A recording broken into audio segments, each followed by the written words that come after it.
And now going to call this meeting to order at 6 p.m. I ask you to all stand and join me in the Pledge of Allegiance. Pledge of allegiance to the flag of the United States. To the republic for which it stands, one nation, under God, indivisible, with liberty and justice for all. Okay, attendance, one elected chair is present. Ricky Poole here. Present. Neil Mascola. Here.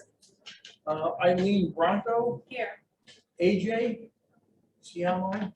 I don't see. AJ is absent and Tom Kiernan is also absent. We do have a quorum. We're going to continue. Our first public hearing is actually at 6:05. So to save a little bit of time, what I'm going to do is I'm going to move to new business item 4B. And this is going to be a commission discussion, possible decision for a site plan modification for additional vacuum for the property located at 1015 New Haven Road, applicant Reed Taylor, Sophie's Car Wash. Mr. Taylor, the floor is yours. Thank you, Lynn. Brought a couple of pictures here to help facilitate the conversation. Copy. Share it for copies for everyone here.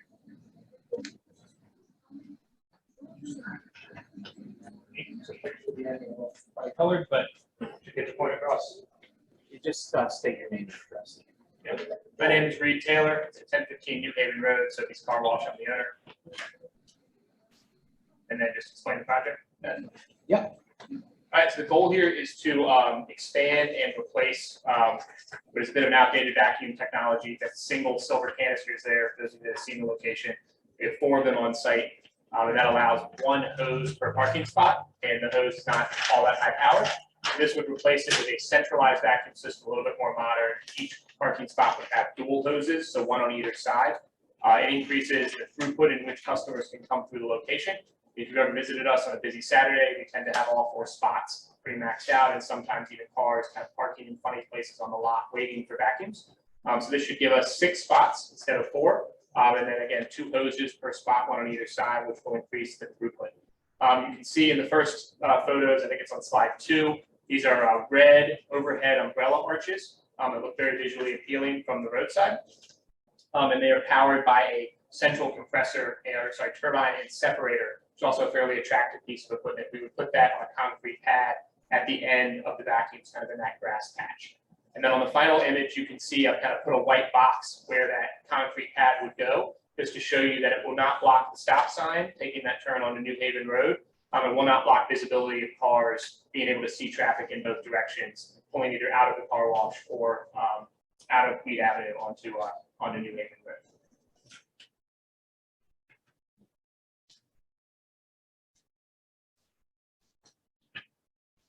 But one question, as far as the level of noise.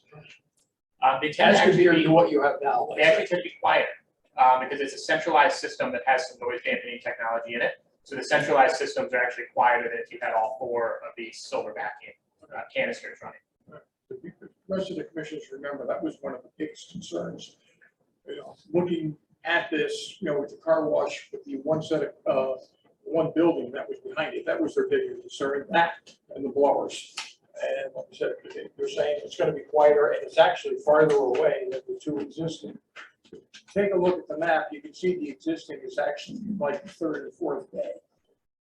The existing vacuums right now. So this actually takes this entire unit, moves it closer to the Haven Road, so it should actually quiet the town quite a bit. And I drive by this thing at least 6 times a day. Pretty much back what it says, particularly on Saturdays. Saturdays, you do get a group of cars lined up over here waiting to use the vacuums. So this will actually make things, I think, run a little bit smoother down there. Sure, but you take the average time someone uses the slot down as well, because having a hose on both sides, you're not dragging the hose through your vehicle, or sometimes people back their car out and pull into another spot. It should just be pull in, 2 to 3 minutes aside with a higher powered system, and then they can get out and figure the spot up. So it's pretty equal to what they did on One of the other rubber. Very similar. Very If you similar. picture Rubber Avenue, they only have a single hose Yeah. in between cars. So I'll have what's called double drops. in between cars, which should allow, if you and I are next to each other in adjacent spots, we would each have a dedicated hose on both sides, which, again, I mean, we're splitting hairs, but that should be a higher throughput way to do it with the double drop. And I think there's a car wash up in Watertown, in Maine, drive there, I forget the name of the road. I've driven up that road several times in the past 2 weeks. I saw the same color setup there. And saw people, the way it was working. The manufacturer we're going with is Vacutech, and they, there's a handful of companies that make it. Vacutech is well regarded. It's making some of the best equipment and some of the best looking equipment.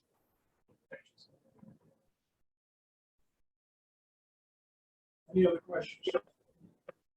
No, sir. Just have one for staff. Was this approved as a special permit or as a site? Site plan modification. Oh, no, it was originally a special permit. So, this modifies the site plan in a way. Is there any change in the zoning, any the distances since this was approved? I'm not sure what the date was. No. Any of the setback. This was only approved 2 years ago. Oh, okay, all right, that's fine. So it was a special permit, so this would appear to be, the chair could probably determine, or the staff, the commission can determine whether or not this is a substantial change. Probably, my guess is probably it's not, since we're just creating vacuums. Okay, fine, that's my question. All right, so, at this point, I would entertain a motion as to whether or not this is a minor change to the property. That's not on the sheet. It's not on the sheet, right? So in So other I words, make a motion that it's not a major, change, Okay. that it's a minor change. all right, we have a motion, we have a second. You seconded, thank you. Any further discussion? All those in favor? Aye. Opposed? Motion carries. All right, now, we're basically left, I would entertain a motion then to approve the site plan modification application for the proposed new self-serve vacuum location located at 1015 Peyton Road. Applicant retailer Sobeys Car Wash. So moved. First, do I have a second? Second. Any discussion? All those in favor? Aye. Opposed? Motion carries. Good luck, sir. Thank you, everyone. Thank you. Have a good night. See you down at the car wash. Good luck on your new business. He just 3-4 months ago. I did in July. This one? Yeah. It's been great to be in the community. I enjoyed it. Thank you all. No, you're all set. When you leave downstairs, just make sure you push the door closed. Okay, at this point, I think we'll go back to our public hearing. And this is a public hearing for a proposed special permit application for a 1 megawatt solar panel facility for the property located at 0 Bosco Drive, account number 016-9188, applicant TriTech Americas LLC. And we'll open this public hearing at 6:09. That work for everyone?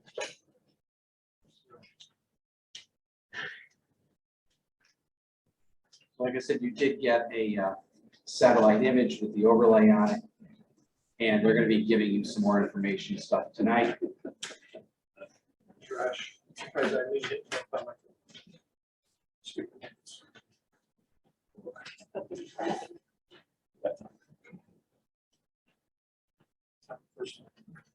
Everybody gets it back?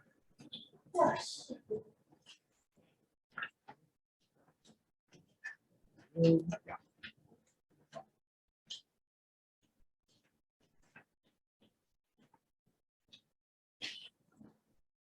One more, or is that everybody? There are 4 commissioners. I don't need it. That's all I care about, the commissioner.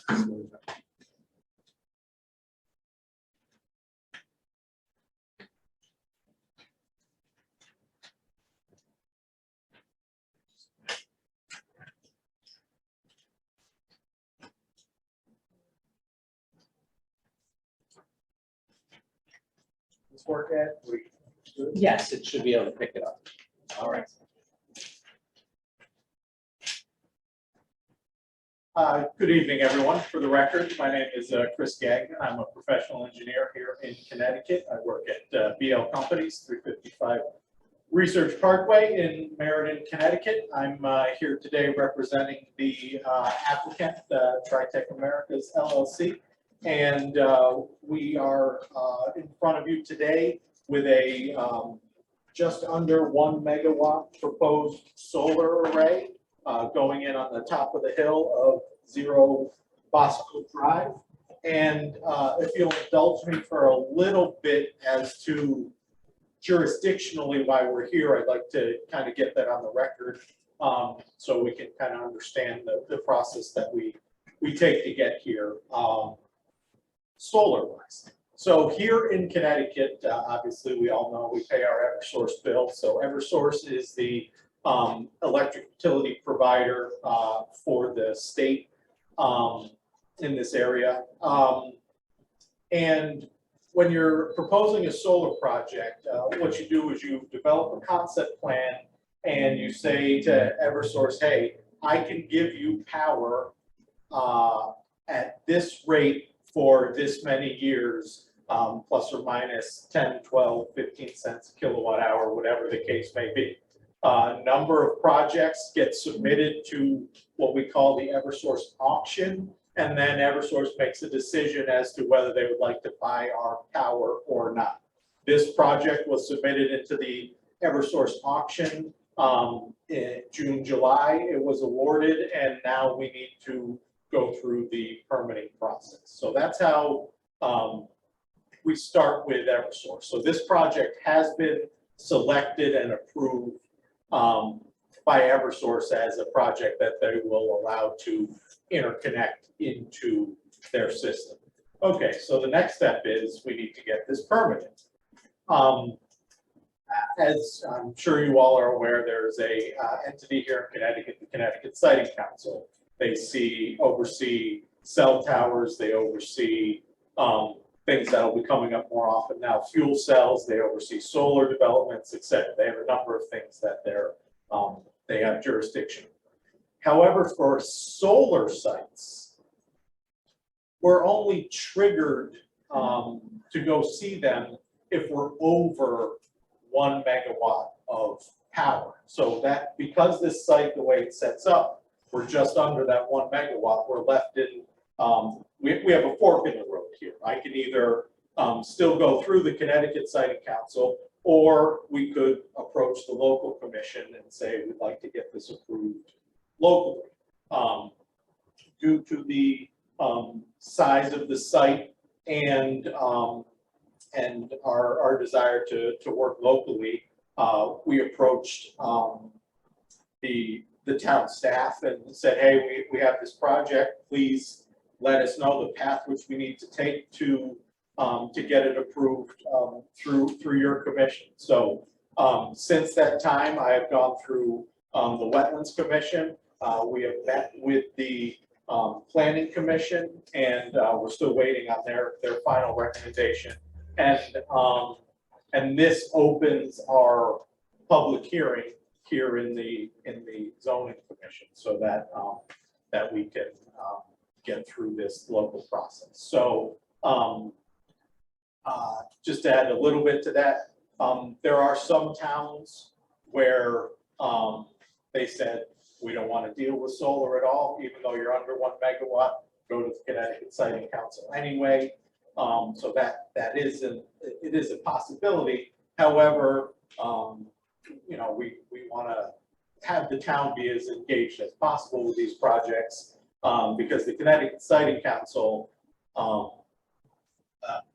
while they look for comments from the town, the town is essentially outside of the process. So for where I come from, civil engineer, land development, been working with commissions like this my whole life.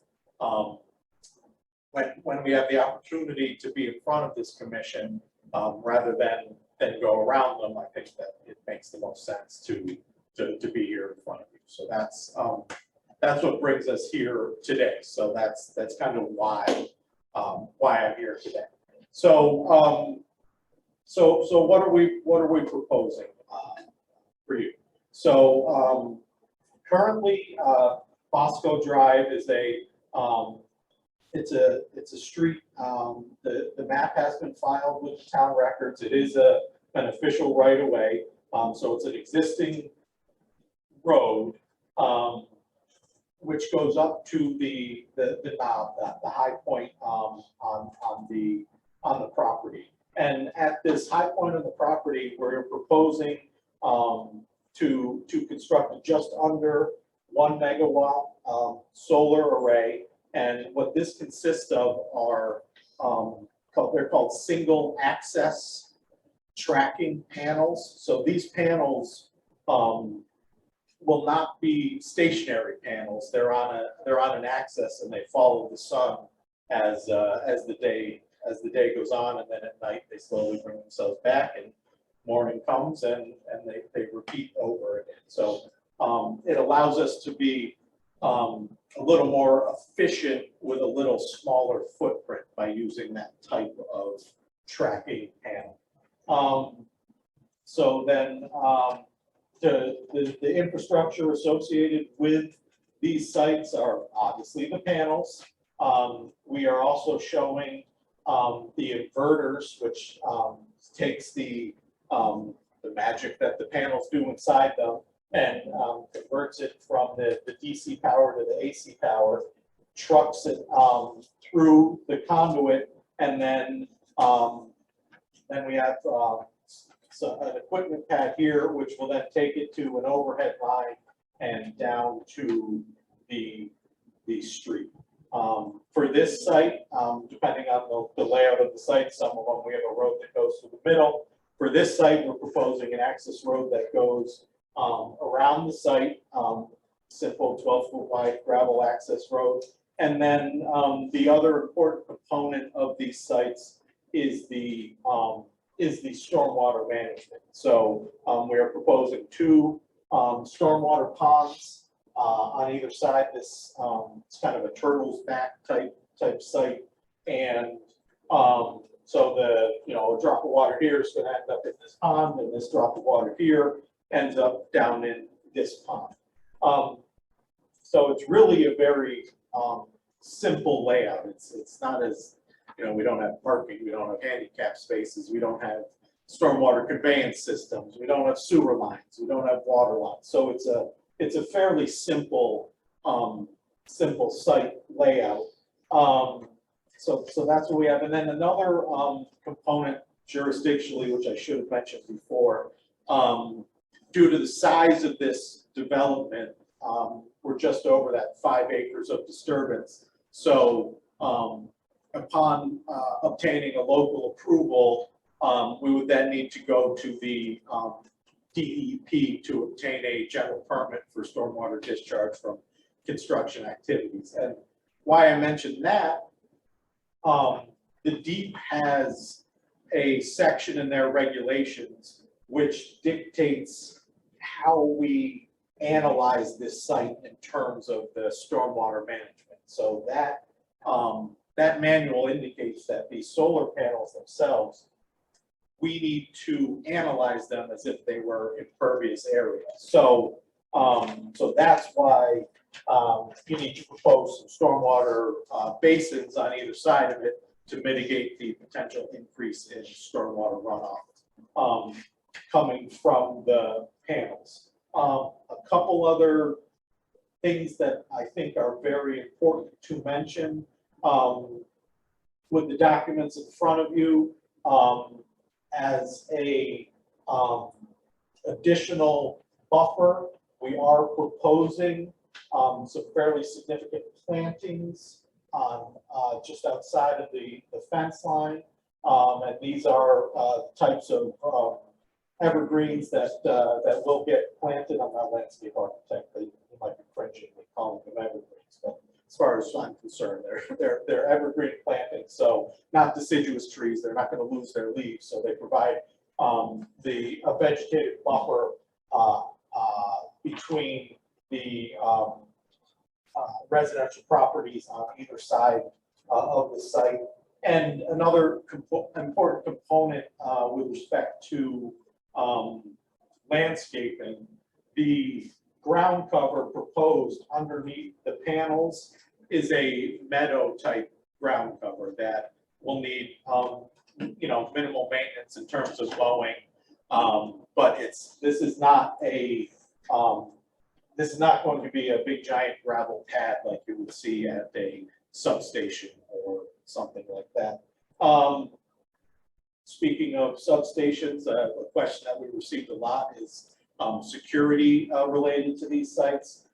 We had originally proposed a 6-foot tall fence around the development, but in hearing concerns from the planning commission, we are proposing a 8-foot tall fence around it.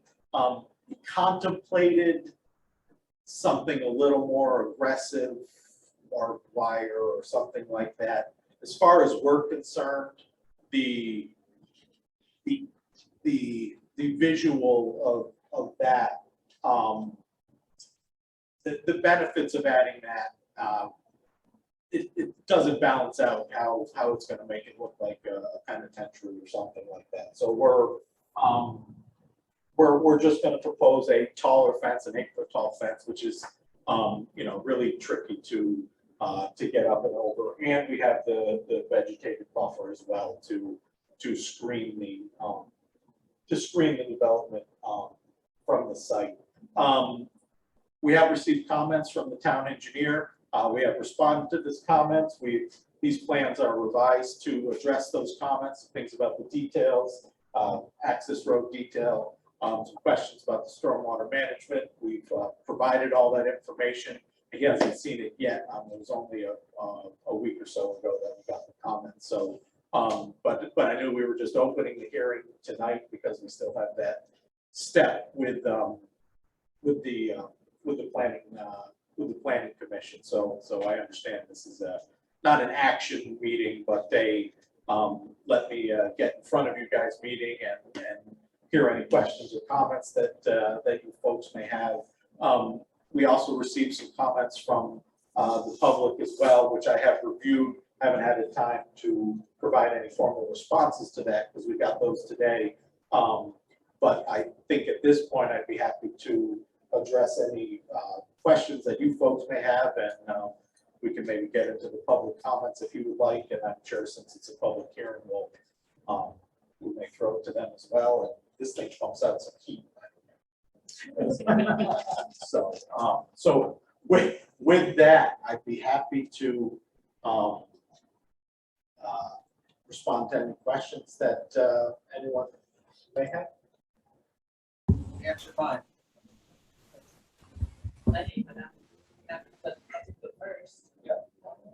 Just in general, I said one in general, you mentioned it, the type of fencing. Right now, we're proposing a chain link fence, typical chain link fence.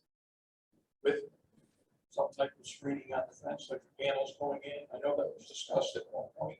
Are you just talking a regular chain link right now? As of right now, it is a standard 8-foot tall chain link fence. That's what's on the table. We're not going to throw the baby out with the bathwater, but that's what's on the table. Why don't we go to the public? You're going to handle that, Laura? Or are there any comments from the public? If there is, Lori is going to, town planner is going to go to each of you and find out if we have any questions or comments. All right, Christine and Ellie, your hand is up. Yes, can you hear me? Yes.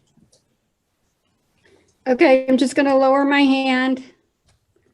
You have to hold it up. No, go ahead. A bit later. Yeah, I'm Christine Yanelli, Nocta, Connecticut, Chestnut Street, Conservation Commissioner.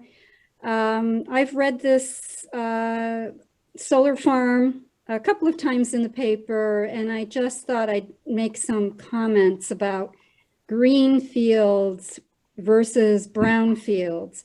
And, you know, I'm not against solar farms. I think solar farms are the way to go for alternative energy. And, well, I don't know about cutting trees up there on Bosco Drive, but if there's a lot of trees that need to be cut, that would kind of do a dishonor to our whole environment because, you know, the trees take in carbon dioxide and they give off oxygen. So we wouldn't want a lot of trees to be cut. And I know it's only 1 megabyte of solar farms that are going in there. But when I look around Naugatuck, I've grown up in Naugatuck all my life. I see a lot of brownfields for solar farms. And off the top of my head, I'm thinking of the parking lots between Ward Street and Elm Street, where the chemical employees used to park their vehicles. There's an area right there that would be a solar farm. And the area alongside Cherry Street Extension past house number 362 Cherry Street Extension, where decades ago, there were piles of rubber stock for decades and tires were piled up in this area. And that could also be used as a brownfield for a solar farm as well. And then we have Laurel Park landfill on top of Hunter's Mountain that could be used for a solar farm. And these areas are located in the southern part of Naugatuck. And I feel that they would make an excellent place, a spot for solar farms. So I'm just throwing that out there. I don't know why it has to be over in Bosco Drive area. I know it's in a field where wood turtles have been found. And I don't know if there's been any flora fauna survey going on there or a soil analysis going on up there. So those are questions I have to ask you. And just to keep in mind all the brownfields that we do have in Naugatuck. I don't want to have to mention the Peter Paul area because that seems to be already being used for diesel fuel and freight diesel transportation and so forth and so on, and that's on hold. But the other areas that I mentioned are certainly available for any kind of solar farm, larger one than what you're talking about, sir. And that's all I have to say. Thank you. Thank you. Is there anybody else who'd like to speak? Yeah. Barbara? It's actually John. I'm using her computer. Yeah, I have the same concern as Ms. Gianelli. I'd First, like you to, always list your name and address first. John Ferrer, 123 Evelyn Drive, Naugatuck. And Evelyn Drive is very close to Bosco Drive, so it would have an impact on us. I have the same concern as Ms. Gianelli. I would like to know how much of that property is wooded and how much would be clear cut? How much is going to be clear cut?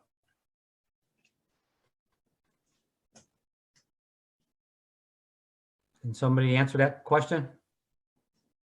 I believe the applicant will answer all questions after he receives all of them at the end.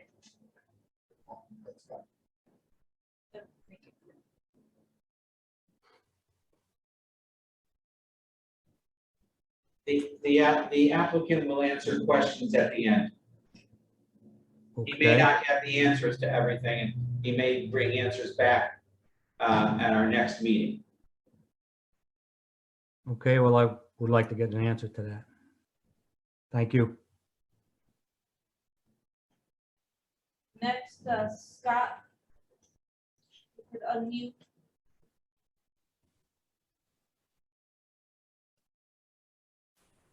Hi, can you hear me? Yep.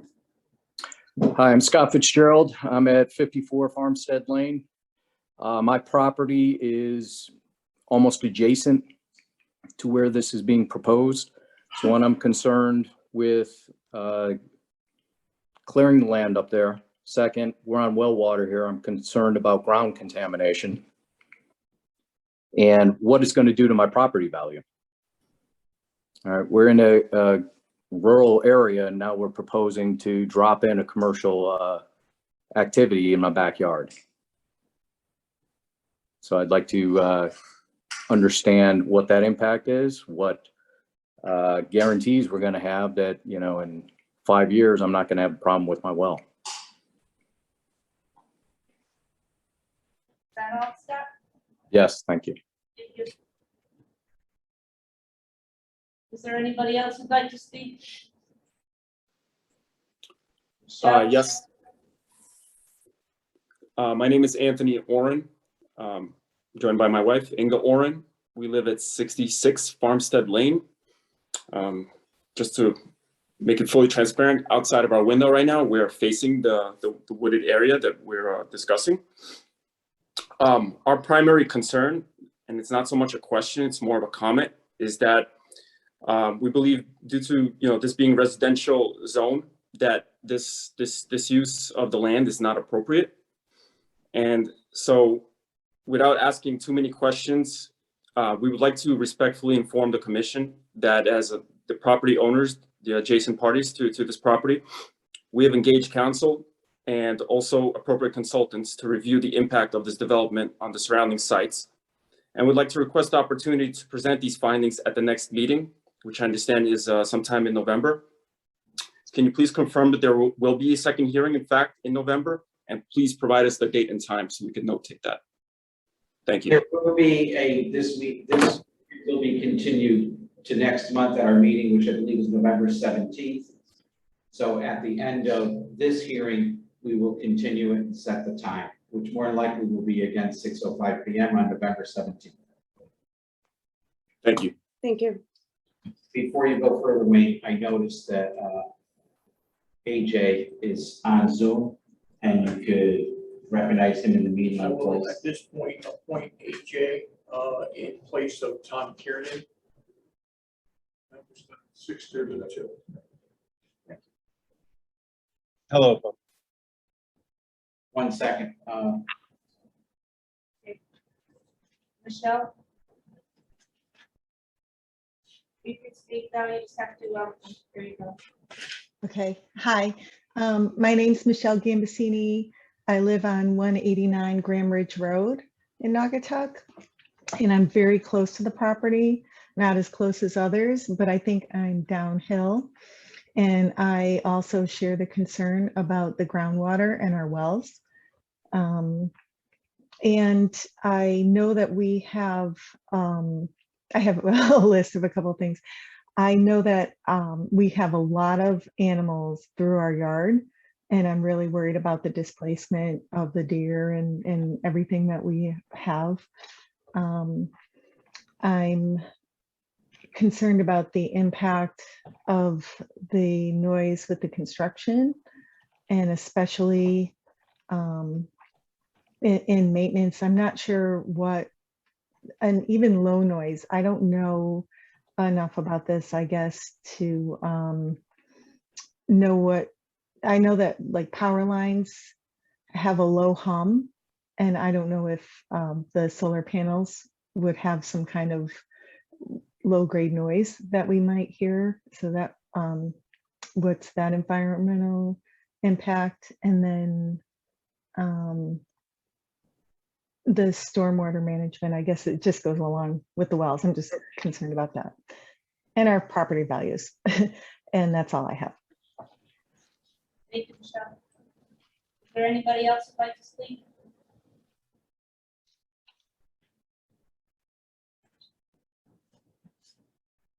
I would. Okay, Brian.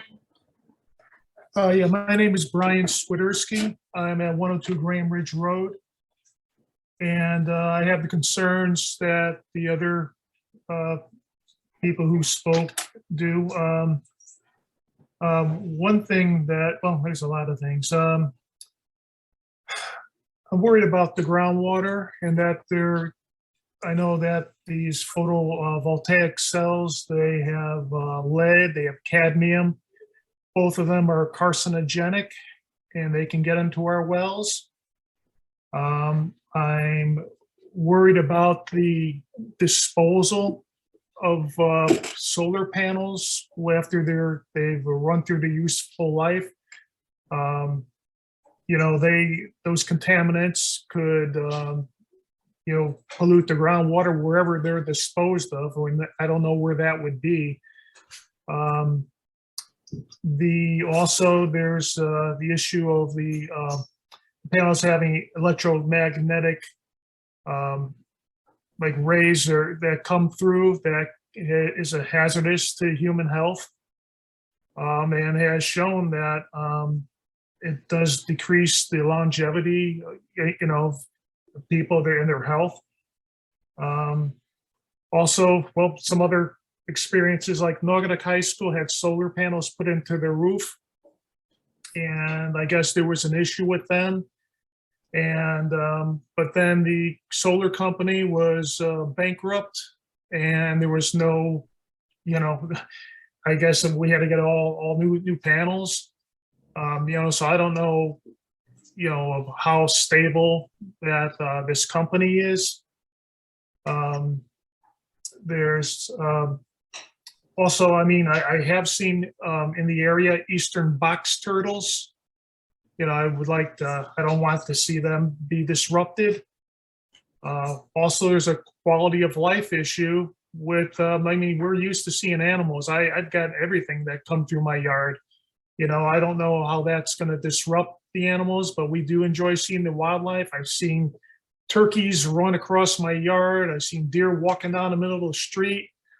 Those are all, things that I'm sure most people enjoy to see. And I don't want to see that disrupted.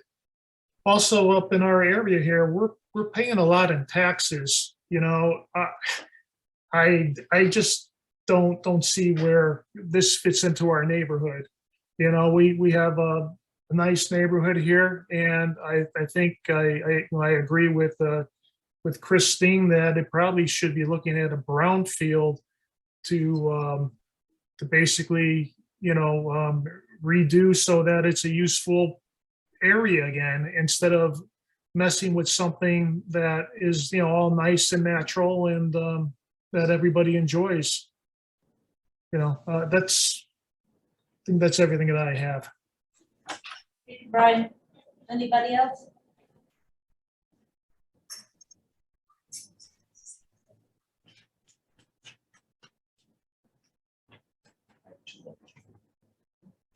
Letters. Read those things out.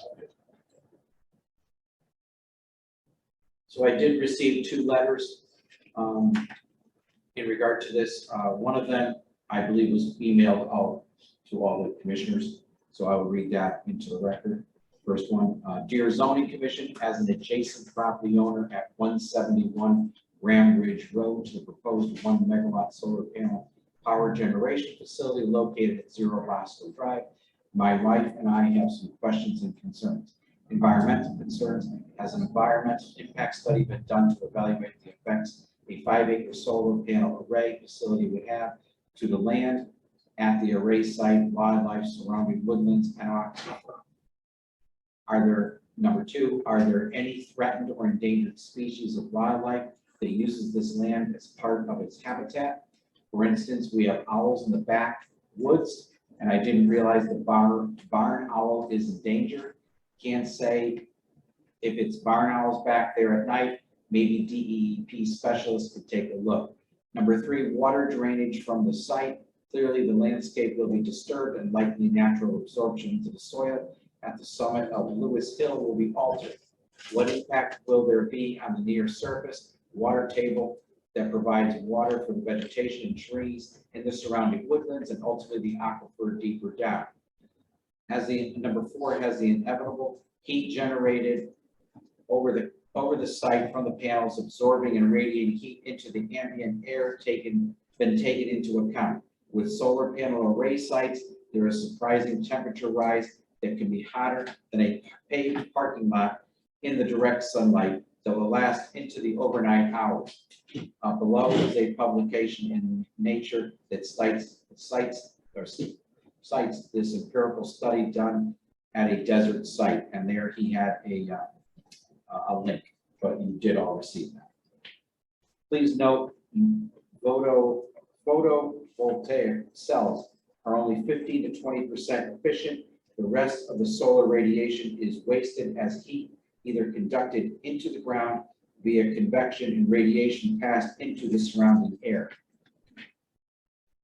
This rise in temperature The possible altering of the site water table may lead to a surrounding woodland die-off.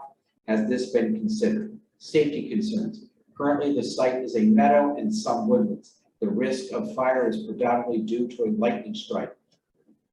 By building this facility with all its earth-grounded structures will likely make a lightning strike more possible, not unlike having a radio tower or other metal structures. In addition, you will now have electrical short and arcing as a source of ignition due to the voltages and currents generated at the site over 5 acres of land. With this increased fire risk, has a plan been created to address fire danger at the site and the spread of the fire into surrounding woodlands and residential homes? These types of facilities do have fires and are on the rise as indicated in PV magazine. And again, there was a link in there. As you may be aware, there is no city water up here in Westover Hills and surrounding streets. About 15 or more years ago, a home burnt to the foundation on Grand Ridge Road, in part due to a lack of water tanker trucks. In regard to water tanker trucks had to be brought in from the surrounding towns to keep the fire from spreading to nearby homes. Number two, will there be water cisterns or some form of appreciable water supplies to address a fire at the site to keep it from spreading further out into our backyards and homes? Number three, will there be a paved or gravel road that fire trucks can easily travel on to get onto the site and surrounding woods to put out any fire?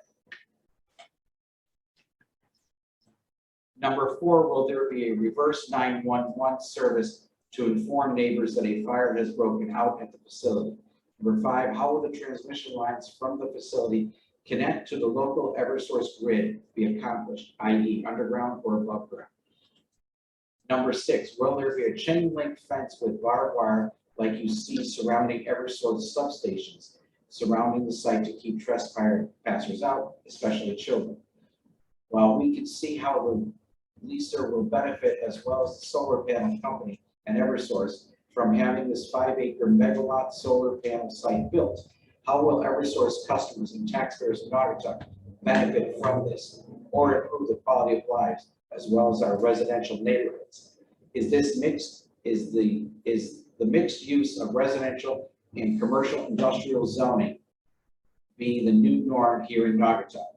Solar power is a useful source of energy during daylight hours. Without energy storage, it's useless once the sun sets. Also, as emerging technology, it has a long way to go.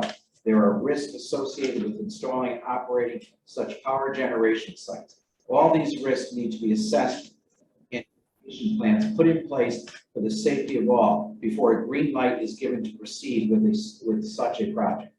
Using solar energy on buildings and homes makes more sense since it's a dual situation and no additional land use has to be considered. Clearing a field and placing 5 acres solar farm smack dab in the middle of a residential area is a single-use application and not an efficient use of land. In a way, it is counterintuitive to cut down trees and clear vegetation that scrubs the carbon dioxide out of the air and makes the oxygen we need to survive in the name of reducing our carbon footprint in hopes of reducing greenhouse gases.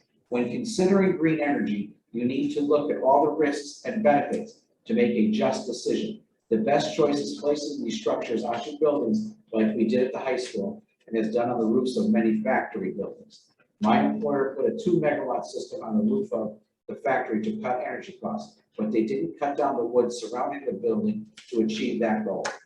We hope to make next week's Zoom meeting on this subject, but I'd like to enter this email to the Zoning Commission as part of the public record. Best regards, Sylvester and Cynthia Jando, 171 Grand Ridge Road, Naugatuck, Connecticut.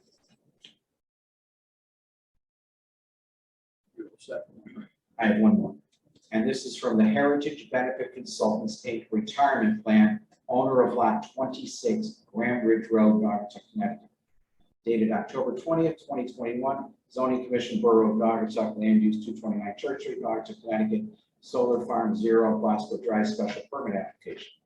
Dear Zoning Commission members, I am a trustee of the Heritage Benefit Consultants, Inc. Retirement Plan, which owns a parcel of land that is located on Grand Ridge Road, lot 26, which adjoins the subject property.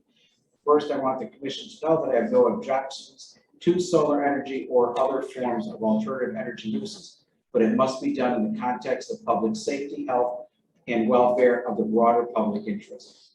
I have reviewed the overall site plan prepared by BL Companies on behalf of the applicant Tritech Americas LLC, who are proposing a 1 megawatt solar panel facility. I've also reviewed the memo to the question prepared by James Stewart, Director of Public Works, which lists a plethora of requests that need to be addressed before any action should be taken by the commission. My comments and concerns to this special permit application are as follows. 1, fire protection. Mitigating the risk of fire on a utility scale solar facility has not been adequately addressed. Solar panel facilities are subject to fires due to electrical equipment failures, which can be intensified due to dry, windy conditions, wildlife accidents, and electrical arcing from voltage power variances. This property is adjacent to hundreds of acres of wooded open space in Naugatuck and Middlebury, as well as the State Larkin Bridle Trail. Land conservation is a vital concern. I have lived in the Westover Hills subdivision since 1993. I know that there are no fire hydrants in the development. The only water source for fire protection are a few underground water cisterns. A plan for fire protection, including additional water sources, needs to be considered for this project. Buffers to a, number 2, buffers to a residential zone. This utility use is no different than any other industrial commercial use, as the facility requires significant alteration to the landscape, located at a higher level of elevation than the surrounding properties, which is currently rural and wooded, and could have an impact on property values which adjoin it. The existing industrial commercial zones require a minimum of 50-foot undisturbed buffer to any residential zone. This should be a minimum required by the commission in the proposed disturbance limits for their fence line, which is in the range of 15 to 30 feet from the property line. Due to mixed prevailing wildlife in the area, a tall, solid perimeter fencing should be required. Number 3, access road. It appears from topo lines that the access road into the property is extremely steep. There is very little detail on how this will be pre-constructed and the impact on adjoining properties. The ability of fire trucks and emergency vehicles to access the site is paramount, so the drive and perimeter road design should be safe for larger emergency vehicles with smoother surfaces and gradual turning radiuses. Stormwater control, number 4. I am trusting that Mr. Stewart will be looking at this very closely to make sure downgrading properties will not see impacts to these properties. Number 5, zoning. The zoning regulations under section 23, schedule A, do not provide for solar panel facility as an allowable use in an R30 zone. Under part B, community facilities services, a special permit uses are allowed for public utility companies, electric, gas, and telephone substations and equipment buildings, or water systems and transmission communication towers. Nowhere are solar facilities mentioned of such a facility defined under section 4 definitions. I believe it is premature to consider a special permit application without the benefit of the commission presenting to the public an amendment to the zoning regulations that would provide standards for such use. Thank you for taking the time to consider my comments. I trust that you will act only in the best interest of the borough and its residents to address the concerns I raised. Very truly yours, Lisa Dean, Trustee, Heritage Benefit Consultants.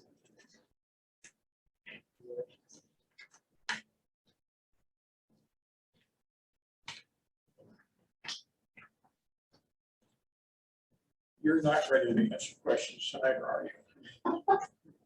I mean, you're gonna have quite a bit today. It depends. I can answer the stormwater ones and some other things. So based on the fact that we have received written comments, based on the fact that we have received a number of comments from the public, what we would like to do is formally respond to all of these comments to make sure that every single one is addressed and on the record. I can anecdotally speak to some are answered in the materials already, but I also don't want to look like I'm picking and choosing and answering one person's question and not another person's question. I don't, that certainly is not the intent, me being a stormwater engineer professional. I think I could probably nail all of those right now, but I don't want to make it look like I am picking and choosing, because I believe all the comments and questions from the public are very important and must be addressed officially. So with that, it would be our intent to, we have notes on the comments from the public, we have written comments from the public. We'd like to get access to the transcript of the hearing itself and provide written comments, written responses to all of these comments prior to the hearing next month. I think that would be in everyone's best interest. Appreciate that very much, to make sure. And then we would also like to request, should there be any additional comments coming from staff or the public, if we could receive those in plenty of time to understand them and address them prior to the hearing, that would also be appreciated, so we can come back with that. But also, if there are comments or questions from the commission, I do believe that is still appropriate to get those out there to make sure we don't miss that. So I'm still happy to hear it. So. How long do you expect this to take? Installation, the whole project before it's up and running, and when you plan to start?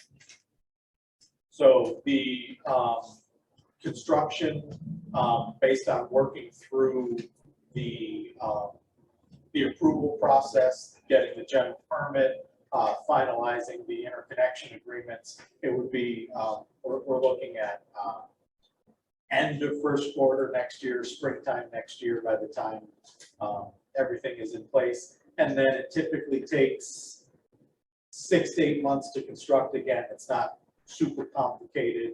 And then we need to get the easements in place with Eversource. So it's, a year from today, give or take a month or two, is a typical process, with the understanding that we started the design and survey a few months ago. So the whole process from beginning to end is plus or minus 18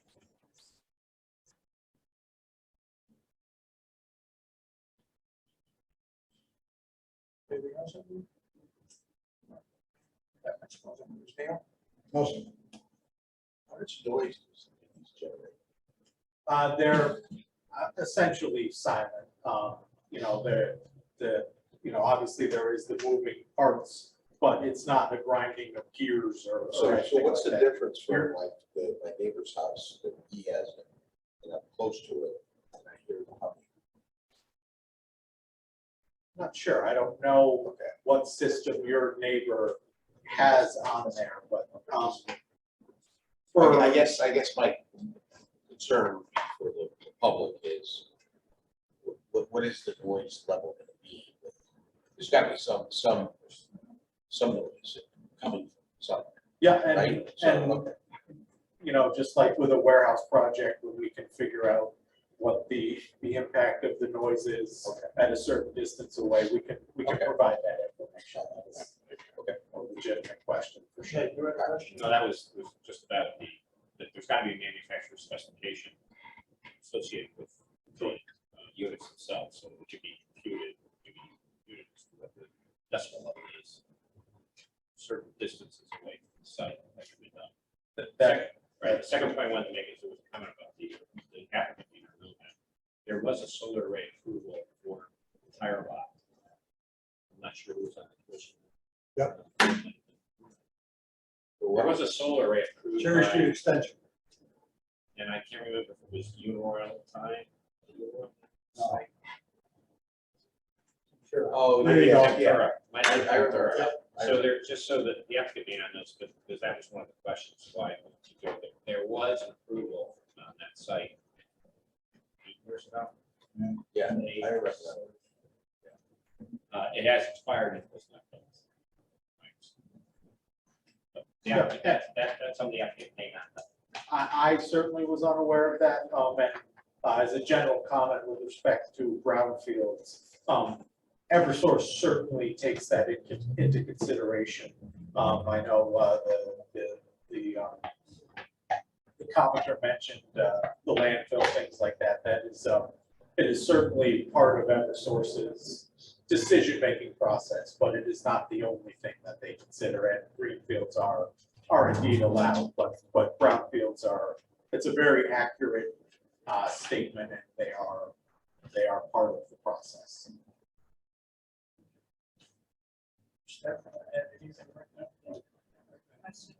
You talked about the meadow flowers that would be put on, but they won't grow under the panels. Or you expect they'll grow under the panels, which would be very dark?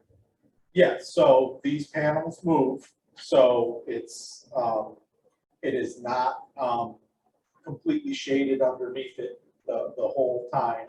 And we have seen where it does get vegetation growth throughout the whole footprint of it. It's a shaded area. It's but it does, vegetation will grow throughout the site for sure. Looks like from this picture that there's flowers here, but under where the panels are, there's nothing. It's dark. We've seen it where essentially the entire site is vegetated. Yeah, it may not be as lush underneath there, just like all of us in our yard where it's a little shaded, the grass grows slightly different than in the sun, but you do still have grass under the shade of the trees. There's any questions or comments right now? So tonight you did receive, in the packets from the applicant, a response to Jim Stewart's review for engineering. You also received a storm management report that was a little shortened for you. There is larger ones. If you rather the larger one, which is this one, you're welcome. I can get one for you. But we usually get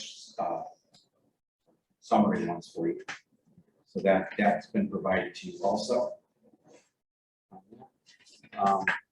We did, the one thing, the only commission that we're waiting back from is the planning commission for their referral. It has gone before police and fire commissions and has been approved by both locations, or both commissions.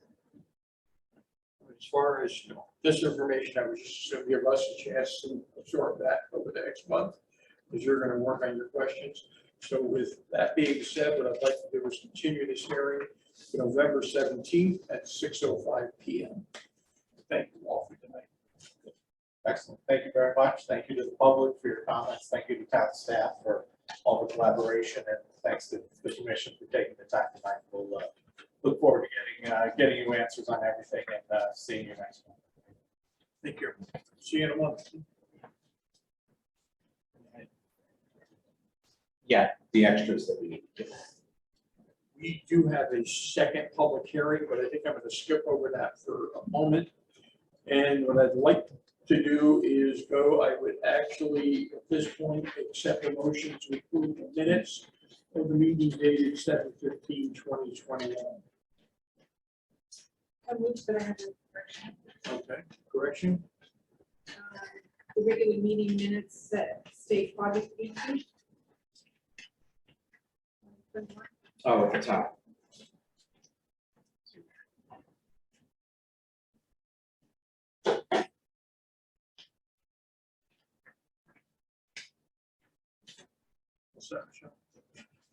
Can I accept the motion to accept I would take a motion to accept the minutes as corrected. Second? Second. Any discussion? All those in favor? Aye. Opposed? Carries. The next thing, what I would like to do is over to new business 4A. And this is an update for a site plan modification for One Stop Auto at 251 Rubber Avenue.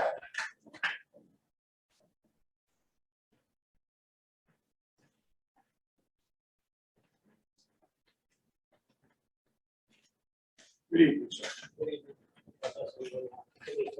Tim, why don't you go right up, right over there? Right on the other side. You could pull that way, right there would be good.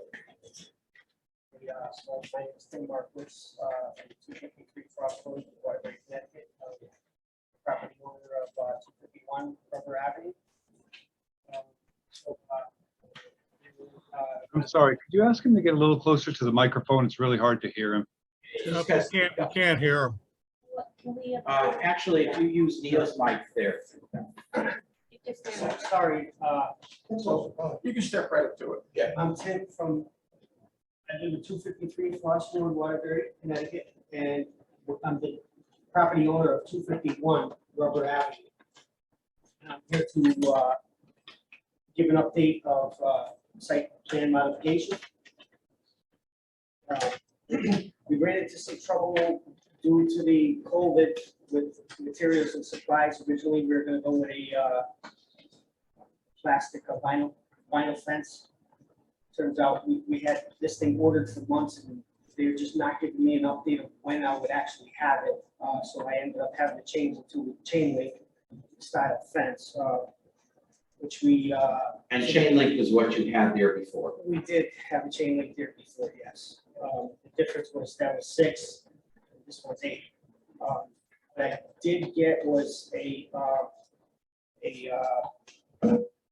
it's a screen, green screen that will be able to go up as far as for some privacy, provided for the neighbors. There's some houses behind us and given, them courtesy there. And what we got was we got some green giant arborvitaes, which should grow 2 or so feet a year. We planted 2 rows, 6 feet, and then some smaller ones in between those. So there's 2 rows of those. So we also Are the trees in the ground yet? can I pass these around? This is just the picture that this is hard to tell because it's a black and white, but if you guys can take a look at the baby tree. So we need about 12 more, which should be supposedly here by Wednesday, to complete it all the way across. The fence is up. There's 15 feet that's pretty much just about flat on the top. And the trees take up all that area there.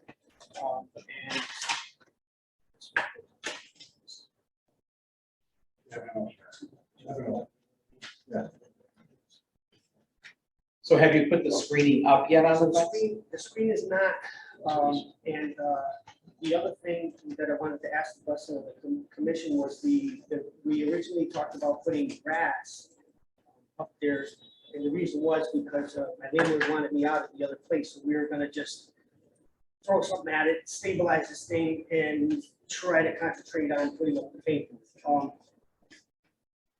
I want this thing to be nice, so when people come in, it doesn't look crazy. So I wanted to bring this thing back and pay the extra money to get this guy, since he's there, to get this thing back to the 2-to-1, stabilizing the bank, making it look more presentable, So we're trying to do that. So David Hughes has been working with me as the surveyor. Unfortunately, he couldn't be here tonight. I was really hoping he would be able to be here tonight. But unfortunately, he had prior obligations. So did you get my message? Yes. Okay. But I was hoping by the next meeting, if you could schedule me for the next meeting, that we could have a map all set with new parking and this project completed with this bank being stable. But I wanted to ask the commission, as opposed to doing grass, can we do wood chips? David Hughes says as long as we put the fabric down through the whole thing, put wood chips on there, that he thinks that there would be no problem with that. Originally, we talked about grass, and to make it, like I said, we're trying to make this more permanent for now.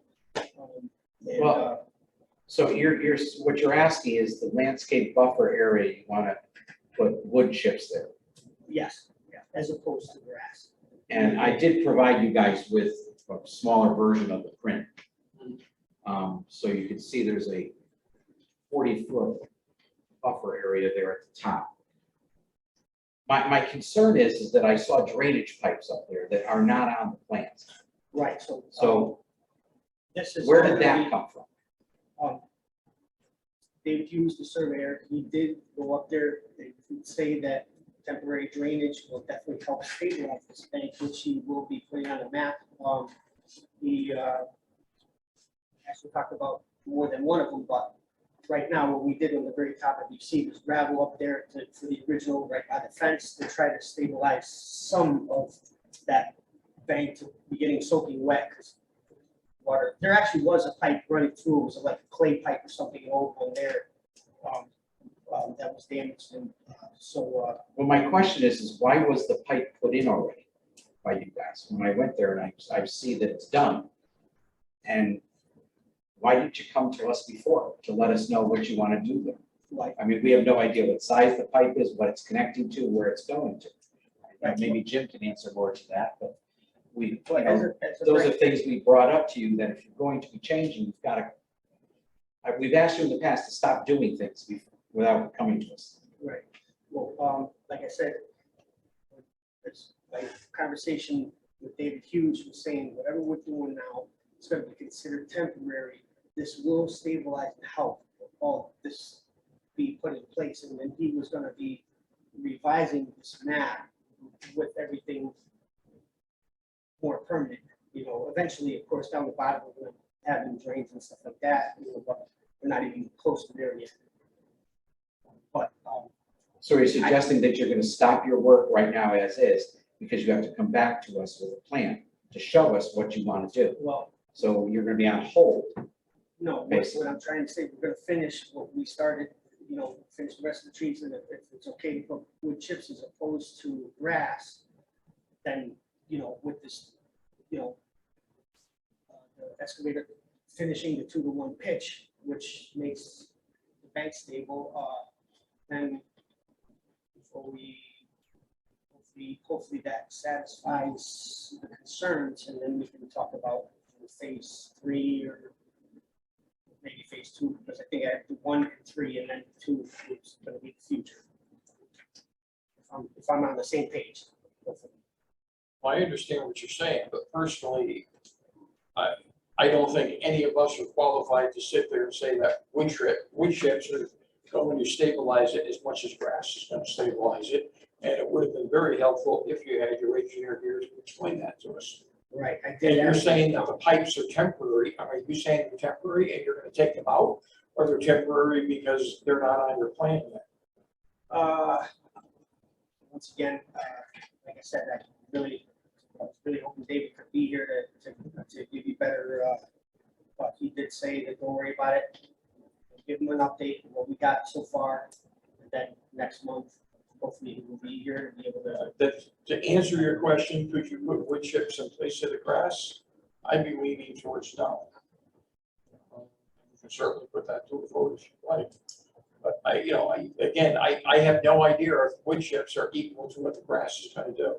Grass is gonna root itself, it's gonna absorb water. Wood chips, I think are gonna wash away, particularly with the steepness of that hill that you have. Yeah, generally, wood chips are only considered temporary measure. Okay. I mean, Tim, I've been out there multiple times. This, every time I go out there, I see something that wasn't supposed to be done. So I'm more disturbed about the pipes being put in, because it just seems like that guy you hired does what he wants. And doesn't come to us. So Right. Well, David's talking we about have, two, we just this did- plan is what was approved. And now we've got drainage up there. We don't have grass. We don't have the right trees that were there originally that were planned. The trees may not be that big of a deal, but my concern is wood chips are entirely different than what we expected. Well, I mean, I suggested Pack Sandra, but David was he was sure that he's like, oh, if the weed mat's down, wood chips or mulch or whatever, you know what I mean? It's basically like. We don't even know the slope. So they're still working on it. I mean, like I said, we're just so far behind because we couldn't do nothing until the fence was in, and it just was, really, plus he was on another job in the meantime. But he found time to put the drains. the pipes in up there. Well, just on the top of we did, you know, on the very top where the drain was already, we just replaced that existing one. Like I said, you know, this stabilizes the bank, because there was a lot of water coming through that. I mean, it runs down like a river. So. I'm not saying that's not, Turns into mud. that's not something that's needed there. I'm not saying it's not, it may be. But I think what you should have done was come back to the commission and said, we want to change the plan and we want to do this. And here's the reason why. And come back with a plan to show us what you're doing. You can't just arbitrarily say, okay, I think this is going to be better. Let's put the pipe in and let's put wood chips in place of the grass. This is what we agreed to. Yeah. So any changes you're going to make, this commission has to approve it first. Right. Well, we didn't, that's what I'm asking. Can we do that as opposed to grass or not? We didn't do that. I didn't want to do anything. Okay, give me a report from your engineer that says that the wood chips are equal to the grass and we'll consider it. Right. But until that time, do not put wood chips. Right, yes, that's what I'm here to ask anyway. So So I think as hopefully by Ed next. Carter, our CEO, said, at this point, you're on hold. Unless you want to follow this plan, you're on hold right now. Until we get your engineer here with his report. Well, as far as putting anything down, but he's still finishing the grade and the trees up top, you know, it's like. No, the 15 drains on top are not part of this plan. Not. no, drains. he's talking about the trees. Oh, the trees, I'm The sorry. I thought trees, you yeah, said the drains. trees, the fence, that's all Okay. part of phase one. Right, that was all That part of pipe phase should one. not We be connected continue to with that. anything until we see it on this plan. Yes, okay, All right, so we'll see you next month. yes. Well, what's Thank the you, date sir. of the- November 17th. Okay. I'll be in touch with you about that. So you're gonna have to update the plan to show us and have someone explain to us why that drain pipe or where that drain pipe is there. And It has to be shown on the print too. right, that's what I'm saying. I need a new print to show me what's there. And I mean, I saw what was done up there and that shouldn't have been done. Right. Well, we And thought we again, should help you need to stabilize. talk to the people you hire. Well, like I said, David's gonna have it on the map. He. That doesn't matter. Needs to be done. It should be approved by us first, Right. before you put it all in the ground. It looked like it's 95% done. And I even told you that a couple days ago, and it looks like the end of the pipe, which was out of the ground, I think is covered now. Is it? Since you came, It looks like you continue to do the work. where the And end I'm of the not pipe was, happy. there's nothing there, it's just gravel right there. All right, well, I'll take a look at it again. Like I said, you just gotta finish bringing it back to the 2-to-1, and some more trees up top, and then we'll be ready to figure out. Plant what's your gonna trees, go- get your go fence down. done, and then you stop. Yeah, Till you come back to us with something else. right. But you still gotta finish making it 2-to-1. You got one part of it done, you just gotta, Not if we tell you to dig up those drain pipes. no, but I'm saying the bank itself. So the bank is stable, you know, that's a 2-to-1 pitch. The grade. Yeah. Do we know where these drains are, where they're going, what they're doing? No. That's why Not we're, at all. You don't know? Yeah, so we put temporary curtain drains down the bottom, right? And then this drain is up top along the fence line, and then it runs down and into daylight, which, like I said, is the gravel. And then it drains right into where the existing drain was before I even bought the property. For that. We put temporary drains connecting into that same drain pipe because the water was running down the center of the parking lot where when you drive through, you know what I mean? So it was always wet. So we did some drains around the perimeter and little drain box there and connected that right into the existing maybe old sewer drain on the sidewalk. And why are you saying that they're temporary? What are you gonna do? Are you gonna change them Well, all? because of, you know, of course, eventually, you know, one day we'll be able to pave or something like that. Of course, we're gonna need some kind of drainage system, because when you have pavement, that water's gonna run somewhere, you know what I mean? So, you also need to reduce the amount of vehicles on the property. well, that's gonna be part of this. It's gonna have a. Yeah, but you have way more than you're supposed to now. Right. So it seems like you want to do stuff and you want us to stop it. You want to do stuff and you want us to come out there and slap our hands, you can't do this, you can't do this. So I would expect to see a reduction in the amount of vehicles on that parking lot, because you're clearly well over the amount of vehicles that you told us was going to be there.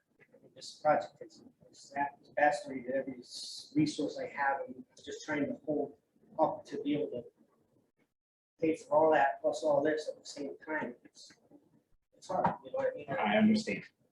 Do the best I can. The cars that come in there, we do like 15 cars a week. I mean, they're in and they're out, and then new ones come. It's like I can't stop. But Doesn't seem like too many of those cars move that are near the building over here. I Seem like they sit there for quite a while. Like day to day, you see the change, it just ended up coming back, different. So I would suggest for the next month, you have an engineer here to explain why the drainage is needed. Right. Top, and what type of drainage is going in, where it's connecting to, Right now. and have it on paper. Okay. Okay. Thank you. At this point, I guess we could move back to our public hearings. This is a public hearing to revise the livestock / poultry regulations and requirements of Naugatuck zoning regulations. Applicant is the Borough of Naugatuck. Public hearing opened on 9/15/21, and there is no end date as the borough is the applicant.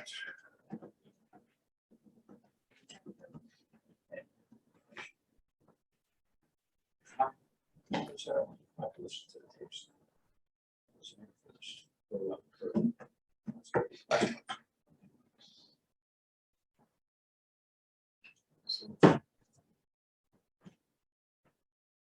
So from last month, I made the corrections or the revisions based on the few comments that we had. Those are in red.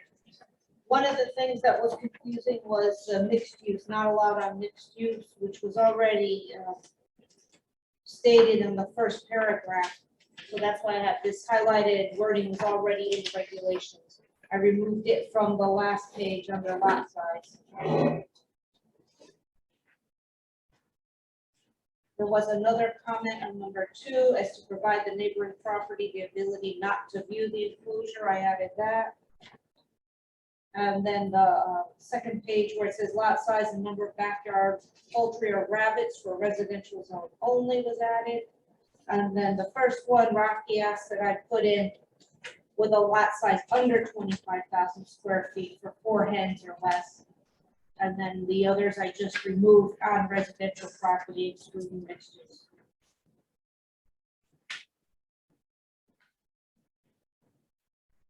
And that was the only comments we had from the last meeting. Something I just want to bring up, and like I said, I wasn't here for this last month. I will not vote on this tonight. We will next month, I'll have the chance to review it. This is a minor thing, more technical than anything else. If anybody in this area, I would say I'm 90% sure if they were going to buy chickens, they would probably go to Tractor Supply. Tractor Supply being the only store in the world that sells chickens. Problem is you have to buy a minimum 5, not 4. And that I confirmed with Tractor Supply. That is their minimum requirement. If you buy 1 chicken, you buy 5. So it's something we ought to consider upping the 4 to 5. If not, we're going to have orphan chickens running around. Thank you. Dogs are legal. They Well, made it's- a revision, put 5 there, and they could revise it. It is a public hearing. I mean, I don't think you're gonna be able to vote tonight anyway, because we're still on the B part. We're still awaiting some information. Just for the record, we opened this at 7/17. The borough initiated, we don't have to close. Right, no, we don't. We continue, we have time. I mean, at this point, it's gonna start getting cold. Chickens are not for sale at this point either. So it's something we can't continue along. see if there's any comments out there right now. Is there anybody who has a comment regarding the chicken regulations at this point? Please raise your. Okay, go ahead, John, I think it is. John? Is that your- John Frere. You have to unmute yourself. You're muted, John. 123 Evelyn Drive. Can you hear me now? Yes. I'm vehemently opposed to making any changes to the regulations because there are enough people already violating that. And I should know because I'm living with a chicken coop 75 feet off of my bedroom window.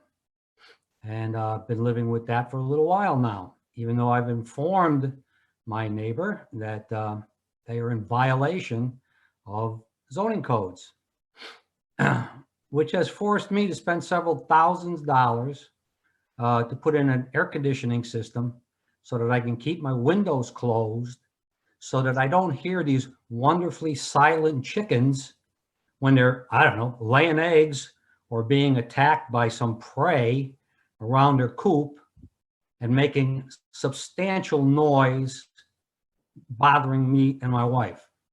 So after 44 years of living up here, I've had to keep my doors and windows closed, shut tight, so that I can try and enjoy sleeping in my bedroom and in my house.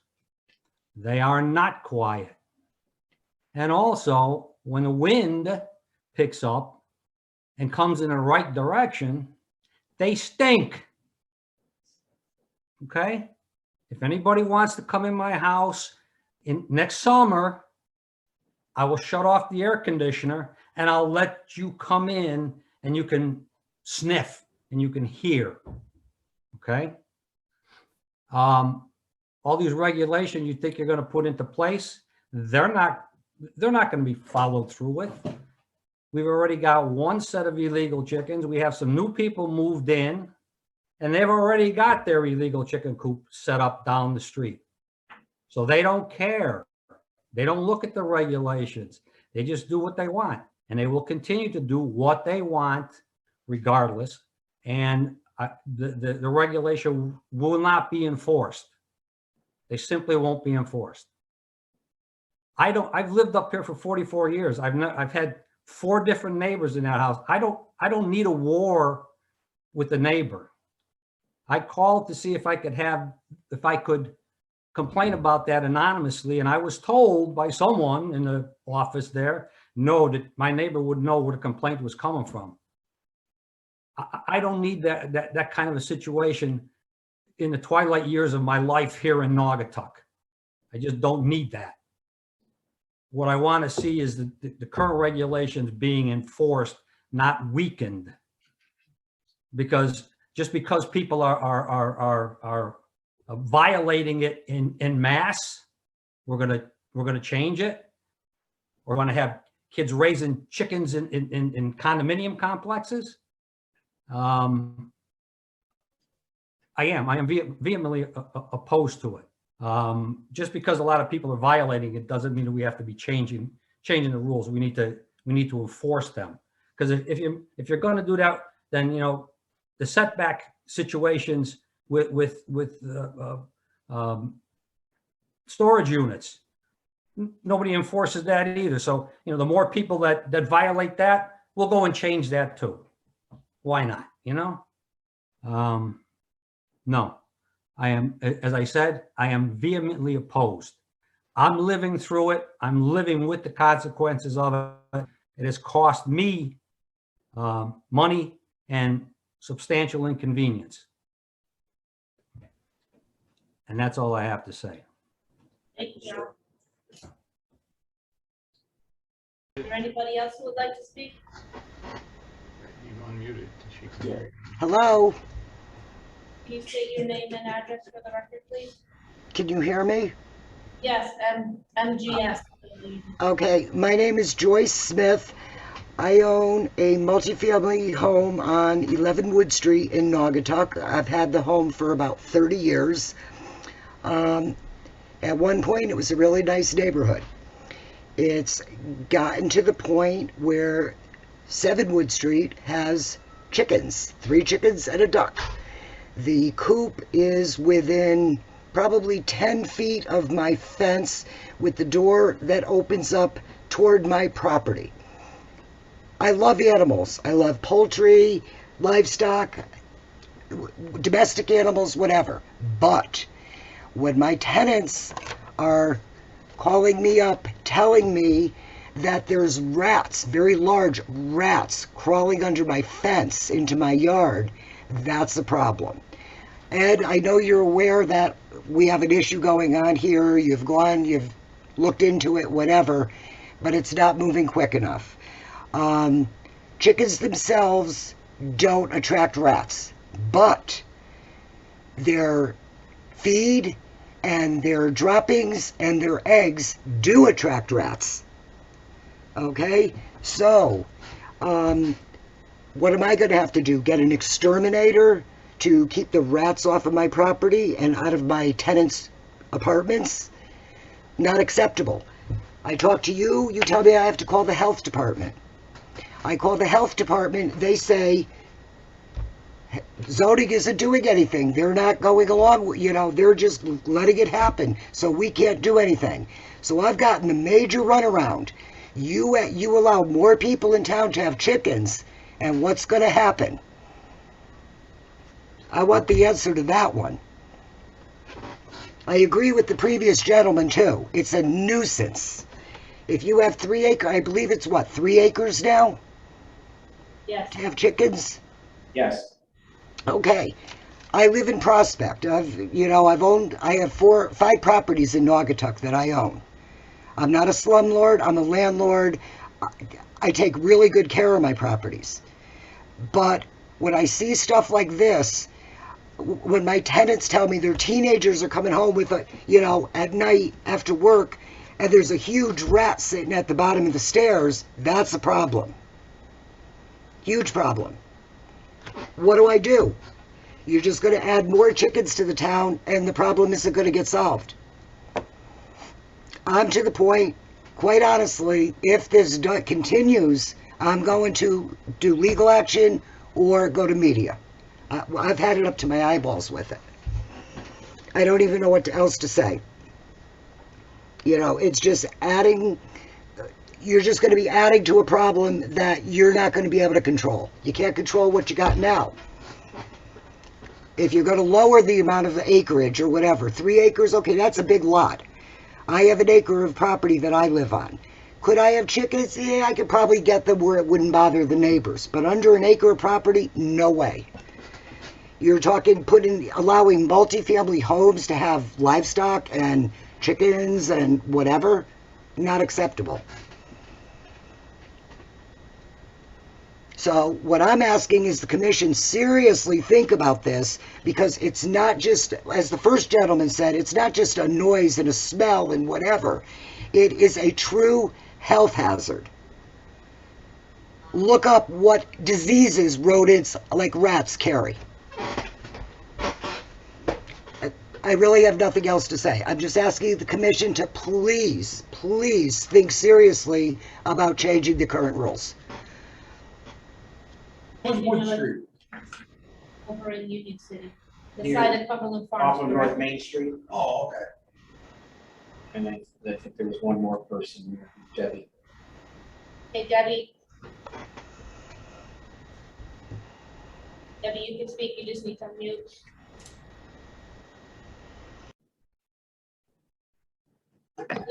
Hi, can you hear me? Yes. Go ahead.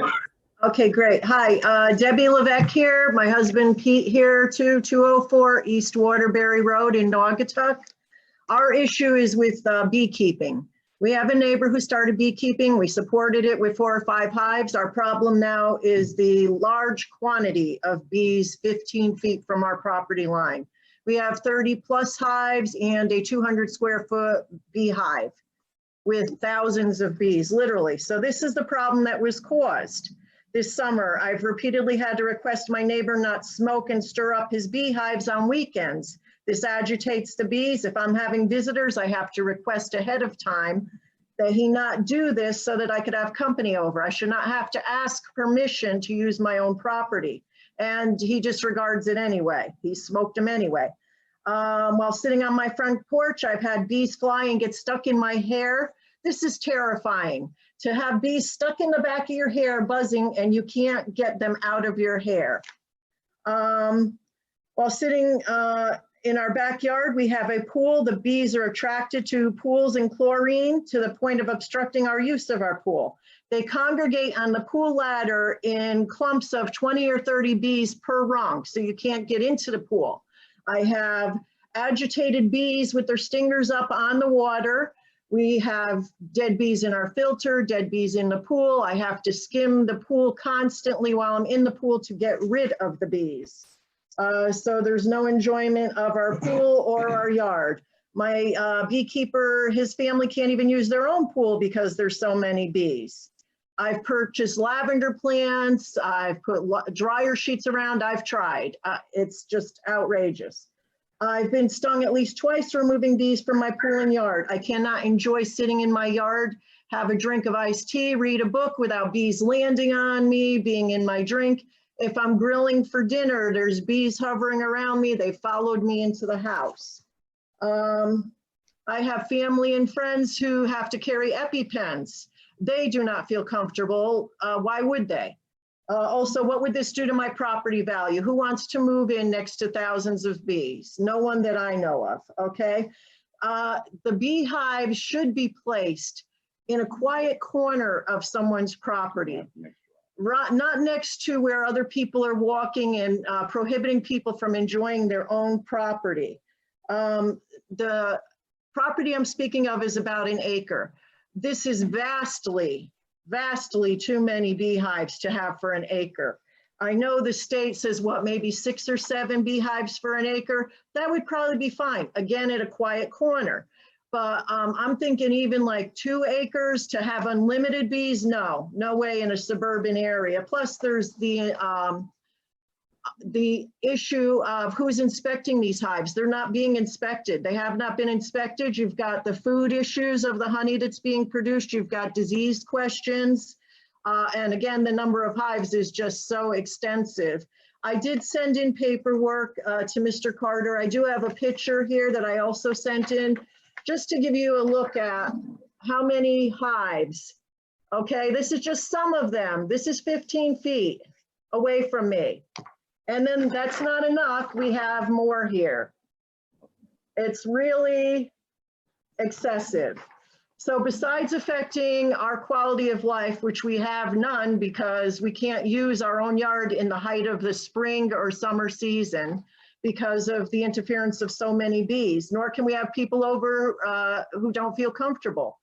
As for my feelings on this issue, I'm angry, irritated, upset. I've lost sleep over the problem. I would ask that you limit the number of beehives per acre to just a few, and for over an acre, an acceptable small amount in a suburban area. It's important that hives be inspected for safety, food quality, and disease on a regular basis. These are my main concerns with the issue. And where they can be placed. Where they on the can be property. placed, and then when would, like say you did pass a regulation, how long would it be before someone who is in violation would have to do something about their violations? That was our other question. Thank you for listening. Thank you. John, go ahead, John.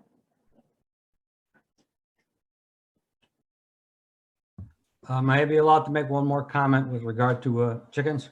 Yes. Go ahead. You might be told by people that have chicken coops that they're gonna keep the chickens in their coops. You'd be surprised to find out how many excuses there are for their chickens to be in your yard, digging up your plantings while they're pecking and scratching for grubs. Oh, my daughter left the door open. Oh, the latch got stuck. Oh, we just forgot to do it. And then those chickens end up, they don't know where their property is. See, they won't stay in their 12,000 square foot area. They're gonna go into somebody else's area and dig up their property. That is property damage that is going to happen. It will happen. It has happened to me. And if we make this problem bigger, it's gonna happen to more people. So please, do not change the regulation and enforce the one that is in place now. Thank you and good night. Thank you.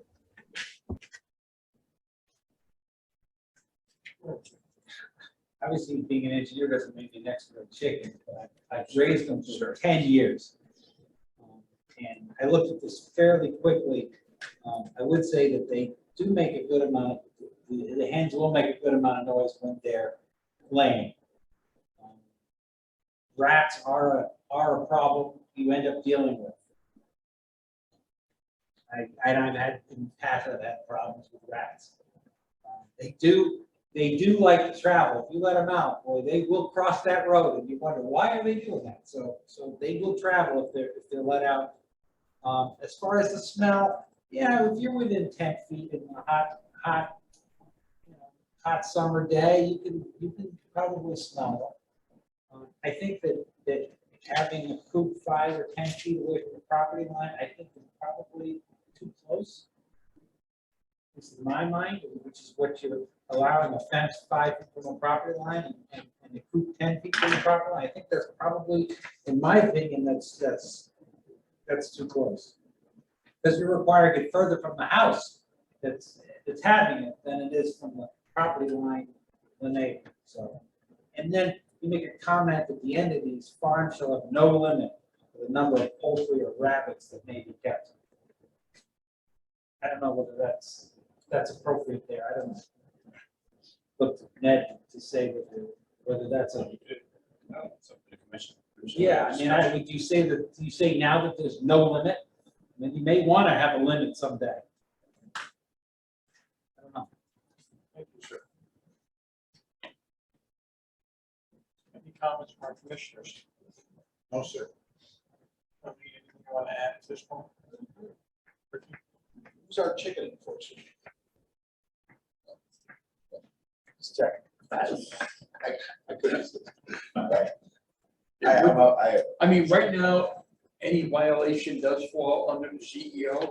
Unfortunately, we can't regulate something if we don't know there's a problem. Yeah. It's like, your next door neighbor takes out a gun and fires it, can't do anything until you call the police. That's our policeman right there. All right, if he is unaware that there is a problem, can't fix it. And unfortunately, with one person in that position, we certainly can't drive around house to house and check. Like, you don't even have the authority to go on there checking. So, I mean, again, if we don't know it, we can't fix it. So at this point, if there's no further questions, I guess we will continue this to the 17th at 6:10 p.m. That's what I'm saying. It. Just one point, the question about the complaint is required to be signed. Ed, we can't, Uh, when are you gonna continue it till? Comment about the complaint, a complaint to the zoning officer being signed, required to be signed. No, there was nothing about that. It was people want to make anonymous complaints. Okay. And we do not take necessarily anonymous complaints in regard to anything. So it wasn't because they were signed, because they had to give their name. Right, and many people don't want to give their names, and I understand why. Okay, but remember, the reason that rule was adopted was because back in the 90s, there were a lot of anonymous calls to the zoning officer. Couldn't tell whether somebody was just complaining because of merit to it or just because of the second neighbor. Can't hear. Can't So, hear. yeah, staff like you don't now to follow up on all these. Right, Yeah. exactly. You ask them to speak into the microphone, please. Yeah, we can't hear what's being said. That regulation was adopted because it was in the 90s where there were a lot of calls, late 80s, 90s, where there were a lot of calls, complaints that were anonymous. And it was hard for the zoning officer to go out and police them, because back then, I think there might have been, a zoning officer in the system, there might have been two. But it was difficult then, so then the commissioner required that there be an identification to the person complaining, so the staff knew that the complaint had a name attached to it. It appeared, at least on his face, prima facie, that it had some merit to it. You might want to look at some kind of a modification of that, so that maybe you might receive a complaint and not have to disclose it. That's going to stop people from letting you know that there are violations. Well, first of all, someone can FOI, and I have to tell them how I found out. Yes, they can, but that's another step. Right. And I tell people, the only reason I don't walk to a door and say to somebody, oh, this person here called you or called in a complaint. That's not something the way it's handled. But I will never tell somebody that I will never, ever give their name out, because I cannot do that. I cannot guarantee that. If it's FOI'd, or if I'm going to go to the next level and go to court, and I'm in a court case right now, not on chickens, but on something else, that they're going to be called in on the case. So many people, it's up to them how far they want to go.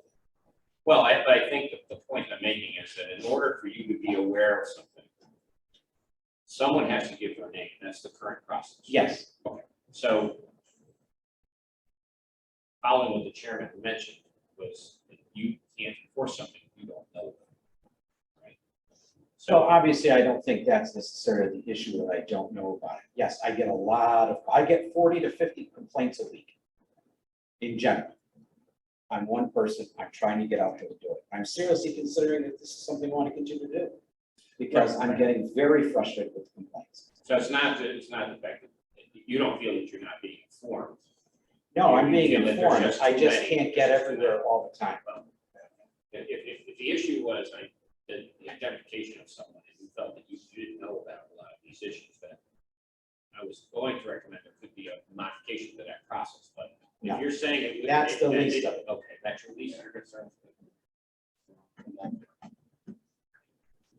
Thank you for your considerations. Yeah, so I know you're one person, I get it. Thank you. Thank you. Just to clarify what I said, we can't enforce something we don't know about, only because we've had people make a statement tonight that I'm not gonna vote. Right, well, that again, it's a consideration. So at this point, we are going to, like I said, continue this hearing until 17th at 6:10 p.m. At this point, I would just like to go around to our commissioners, see if there's any comments in general. No comment, thank you. Tony? None. None. Really? I'm good. And I have nothing to add at this point. Our CEO, is there anything you would like to add? There is a problem with the location that does have bees. I don't know the first thing about bees. I've gone to the head beekeeper for the state of Connecticut, who did a surprise visit. He did state, and I saw it, I thought it was an issue. I got them involved, and hopefully they will follow through what they're supposed to do. I've been to the property 4 or 5 times. This property. The one with the bees. Yeah. East Waterbury Yes. Road. Yeah, that's got crazy. To me, it is extremely excessive, and the head beekeeper stated he thought it was excessive. Getting them to follow through with me, I told him I have a meeting tonight, I sent him and the regulations we put forward are the state regulations, they're not ours. Okay. They are exactly from what the state, We and discussed he that said, when no, we that's what started we recommend. And this person was registered as a beekeeper with the state, but at a much, much lesser amount. And even the head guy could not determine how many hives there were. So it's an excessive issue. It's going to take some time. I think the state has to come down on it, because they had a lot more authority than we had at times. Especially when he filled out one thing and he's doing something else. There's a lot of things I told him, you should move these from here. This shouldn't be here. The location of where his shed is, according to the state regulations, it's allowed. The amount of bees in the shed might be the concern. You know, and I just can't walk on property. That's another thing. I can only go to the front of a house, up the front door. I cannot go wandering through the yard on my own. What you doing, selling honey? He is doing a lot of stuff. You must have gallons of it. And I don't know if he's selling it or not, or if he's giving it away. You know, to talk to these people, they're not doing anything wrong. You know, they're doing everything legally, but, you know, the state is saying what they're saying. I thought that was a beer. So it is what it is. So what is the state's enforcement track? Obviously, they have the ability. Do they follow up with their enforcement? They said that, you know, from what he told me, his name is Mark Crichton, and he is sending out a letter to them requesting a visit, an official visit to the house to inspect everything officially. Again, it's private property, so you do have to get the ability to get on the property. So I've informed the owner of the property that he has been called, that he's been to the house, he wants to meet with him, he said, well, I haven't heard from you. So I think that's in the process right now. But I have emailed a couple of times with Mr. Crichton, I've spoken to him on the phone a couple of times, and I'm trying to get him to follow through with this. I really don't know how to determine. So if we make this fee regulation, our regulation, do you then become the enforcer of the regulation? I rather think than from the staying zoning here? part, I don't think from the state part, because I do believe they're required to still register with the state of Connecticut. But if he's getting 40 to 50 complaints, there's no way any, he can have more people. That's just zoning complaints, that doesn't include your blight complaints. I mean, I get unregistered So what are we cars, doing as signs, a this, that. town to address it? We do the best we could, he just comes in, he does what he has to do. Every It morning, continues my the next voice day. is full of complaints. I get Q alerts, I get emails, Yeah. I get, You must be it. We all, we should be addressing about this. and it's, you know, I'm in a court case right now. I have to defend everything I do. I've got an attorney questioning me on everything I do. Yeah. Thank you, Ed. Are there any comments from the public? Hearing none, I would. Wayne, it's Jan. I just sent you a quick SMS. Rocky had to leave early. So can you have Jimmy put this up on YouTube so we can see this meeting? I think it's important. As, you know, as quick as they can. We don't have that ability. Yes, we do. We do? Yeah, you do. But we have the ability that I can have Jim convert it and then I can email it to him. Oh, he can get it. Okay. I can get it to Rocky. As soon as you could, please. Thank you. And let me just say for the record also, we didn't decide on our own to change the chicken regulations. They came to us to request that we modify our regulations to allow for them. That's how it came to be. With that, we decided to include bees because that's becoming bigger. We weren't aware of any bee hives in town until this all came about. Thank you, Laura. At this point, then, I would entertain a motion to adjourn. So moved. Second? Second. Discussion? Hearing none, all those in favor? Aye.